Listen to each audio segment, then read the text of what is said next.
சிந்து பைரவி சீரியல்ல அடுத்து வர எபிசோட்ல என்ன மாதிரியான ட்விஸ்ட் எல்லாம் இருக்க போகுதுங்கிறத இந்த வீடியோவில் பார்க்கலாம். மாறன் சம்பத்தை தாலி கட்டுறான்னு சொல்லிட்டு காயத்ரி களத்துல தாலி கட்ட சொல்லி தாலி கயிறு கொடுக்குறாங்க. இந்த விஷயத்த கோயில் பூசாரி ஆறுமுகத்துக்கு கால் பண்ணி சொல்றாங்க, ஐயரே நீங்க காயத்ரியை பயப்படாம இருக்க சொல்லுங்க, இப்பவே அவனை என்ன பண்றேன்னு பாருங்கன்னு சொல்லிட்டு ஆறுமுகம் ரொம்பவே கோவமா கோவில் கிட்ட வந்துட்டாங்க. அங்க வெட்டு கத்தி எடுத்துட்டு அவனை இன்னைக்கு கண்டுங்கனமா வெட்டாம விடவே மாட்டேன்னு சொல்லி ஆறுமுகம் கோவமா அங்கிருந்து கிளம்பி போகிறாங்க. அதுக்குள்ளவே அந்த இடத்துக்கு பைரவி ஒரு பொண்ணு தனியா வந்தா அந்த பொண்ணு கிட்டதான் உங்க வீரத்தை காட்டுவீங்களா? இதுதான் உங்களுடைய ஆம்பளத்தனமா? இனி அவ மேல மட்டும் ஏதாவது சின்னதா ஒரு கீரல் விழுந்தது உங்களை என்ன பண்ணுவேன்னு தெரியாதுன்னு சொல்லிட்டு பைரவி கோவப்பட்டு பேசிக்கிட்டு இருக்காங்க. ரொம்பவே கோவப்பட்டு பைரவி பேசினதும் இதுக்கு என்ன பண்றதுன்னு தெரியாம இருக்காங்க.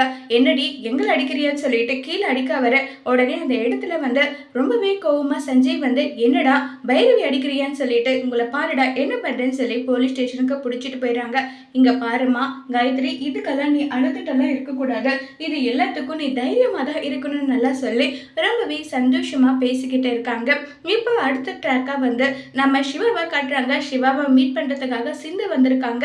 சிந்துவை பார்த்ததுமே உடனே சிவா ஷாக் ஆகுறாங்க. இவங்க ரெண்டு பேரும் பேசிட்டு இருக்கிறது மகாவுக்கு கேட்டு மக ரூம் முழுக்க செக் பண்ணி பாக்குறாங்க. யாரோ இல்லைன்னு போனதும் அங்கிருந்து கிளம்பி போறாங்க. இப்போ உடனே சிவா போயிட்டு சிந்துவை ஓபன் பண்ணி பாக்குறாங்க. சிந்து மயக்கம் போட்டு கீழே விழுந்ததை பார்த்ததும் சிந்து என்னாச்சு சிந்து உனக்குன்னு சொல்லிட்டு கூட்டிட்டு பாக்குறாங்க. கிட்டத்தட்ட நம்ம சிந்து அன்கான்சியஸ்க்கு போயிட்டாங்கன்னு சொல்லி சிவா மனசுல நினைச்சிட்டு அவங்களோட மூச்சை கொடுத்து சிந்துவை பிழைக்க வைக்கலாம்னு சொல்லி ட்ரை பண்றாங்க. அதுக்குள்ளவே சிந்து முடிச்சிடுறாங்க. உடனே சிவா தலையிலே கொட்டி, என்ன விளையாட்டு உனக்கு இது? இல்ல டாக்டரே, உன்னை பார்க்காம என்னால இருக்க முடியல, அதனாலதான் நான் இப்படி எல்லாம் பண்ணேன்னு சொல்லிக்கிட்டு இருக்காங்க. சரி இனி இப்படி எல்லாம் பண்ணக்கூடாது டாக்டரே, கை ரொம்ப வலிக்கிற மாதிரி இருக்கு, சரி கட்டு போட்டு விடுறேன் வான்னு சொல்லிட்டு சிவா அன்பா பாசமா கட்டெல்லாம் போட்டு விட்டுட்டு இருக்காங்க.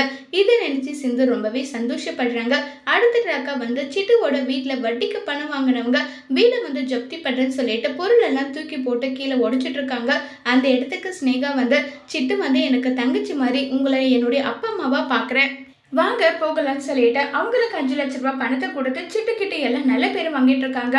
ஒருவேளை சிந்துவோட கல்யாணத்துல சிட்டுதான் உதவி பண்ணாங்கன்ற விஷயத்த கண்டுபிடிக்கணுன்றதுக்காக தான் ஸ்னேகா இப்படி எல்லாம் பண்ணிக்கிட்டு இருக்காங்களா. ஸ்னேகாவோட சுயரூபம் தெரிஞ்சுக்காம சிட்டு சிந்து பண்ண பித்தலாட்டம் எல்லாமே ஸ்னேகா கிட்ட சொன்னா ஸ்னேகா அதுக்கு என்ன முடிவு எடுக்க போறாங்க, இதனால சிந்து சிவா வாழ்க்கையில என்ன மாதிரியான பிரச்சனை எல்லாம் வரப்போகுது, இதை சிந்து எப்படி சமாளிக்க போறாங்கிறத வரப்போற எபிசோட்ல வெயிட் பண்ணி பார்க்கலாம். தேங்க்யூ.